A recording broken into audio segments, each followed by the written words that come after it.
Goeiemôre, liewe vriende. Ons wandel weer verder met die vraag, hoe lewe ons in God se seën? Vanoggend staan ons by vers 25 stil. Die Here sal sy aangesig na jou toe draai en aan jou genadig wees. Hoe mooi is hierdie beeld nie? Die Here self draai sy aangesig na jou toe. Hierdie is so 'n mooi beeld vir my om te sê God is naby. God sien jou raak. Ons lewe in 'n wêreld waar ons elkeen so vinnig en so besig lewe. Waar dit maklik is om verby iemand te kan kyk. Ons sit in 'n restaurant op ons selfone en kyk nie die persoon in hulle oë nie. In die aande sit ons by die huis op ons fone en kyk wat het in die dag gebeur. Maar as jy nie genoeg tyd spandeer met die mense in jou lewe nie, kan jy baie maklik voel dat die mense sommer net verby jou kyk.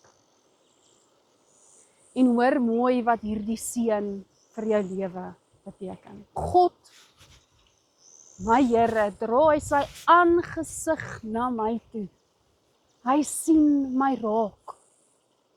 Elke oomblik van elke dag sien hy my.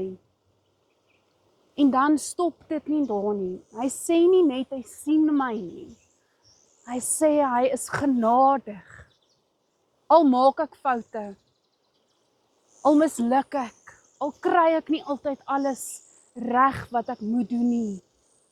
God is jou genadig. So as jy vanoggend hierdie genade hoor en leef, hoe sal jou dag anders lyk? Hoe sal jy ook sagter op jouself wees om te weet dat jy niks hoef te doen om God jou te laat raak sien? God sien jou raak. Hy wys sy aangesig vir jou. En dan is hy genadig met jou. So gaan lewe vandag in daardie genade. Dat jy weet, iemand sien jou raak. Iemand is lief vir jou. En ek kan daarin myself vashou om te weet, ek is geliefd. En ek stap hierdie dag nie alleen in nie.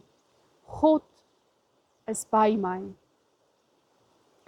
Die Here sal jou seën en jou beskerm.